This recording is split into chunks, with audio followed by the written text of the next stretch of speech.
At Stephens, our leading dealership M&A practice benefits from the fact that Stephens is a full-service investment bank, giving us some options to provide our clients that are very unique from simply selling a dealership to another private or public dealership. So, Mickey, as the head of private capital markets at Stephens, can you talk a little bit about the financing options that we can provide our clients? Yeah, sure, Joe.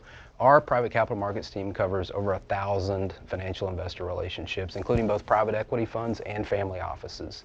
And importantly, we have a dedicated practice in supporting and covering family office investors. We founded that practice in 2017, and we touch over 400 family office investors, which we found to be a very attractive source of capital and partnership for our clients. So you talk about both private equity and family offices. Can you talk a little bit about how you differentiate between the two? Sure. Private equity funds are typically a little more short-term in their focus. They can invest over a 3 to 7 year time horizon, whereas family offices can be more indefinite in their hold period and partnership. And when it comes to dealership clients that we have, which are mostly family-owned businesses, and of course there are some public companies, but most of the people that we're talking to are family-owned dealerships. How can a family office especially be a good partner for the owner of a dealership? I think there's a couple ways. One, family offices can often, they've seen all the family issues that a family-owned business can have and can be a great partner in that respect. Their long-term investment horizon can be quite attractive as a family's thinking about maybe generational transition. And then the OEMs, the manufacturers that the dealers represent, find the long-term nature of those investors as being quite attractive versus private equity who may turn over their dealership base a little more quickly. What about from a management style perspective? How involved might a family office be in the operations or the day-to-day management of a dealership? How is that unique? Yeah, they're typically going to be a little more passive. They're going to rely on the management team. They're investing behind a great management team and letting them run their business. But they're going to support them with capital and with advice at the board level when necessary and when needed by the family.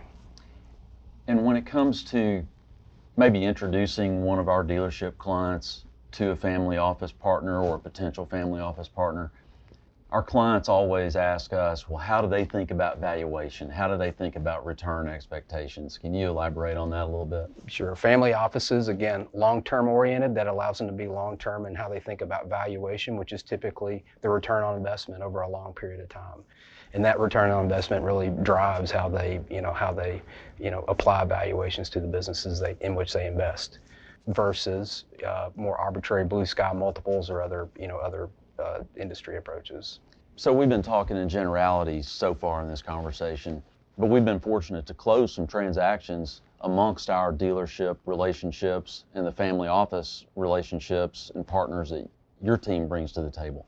Can you elaborate on that a little bit? Absolutely. We've done multiple transactions involving dozens of stores for our dealers who are looking for really partners versus buyers. A couple recent transactions would include we helped Larry Morgan find investment from Redwood Capital, and then we also helped David Hudson on his deal, again, with Redwood Capital as a buyer for the business. And both of those businesses have continued to grow quite well, led by both David and Larry, and supported by Redwood with capital and advice. Yeah, those are great examples, and we definitely feel strongly about family offices as being great partners for our dealer clients. And we look forward to having more of those conversations with you and your team and our relationships as well, Mickey. Same here. I couldn't have said it better myself.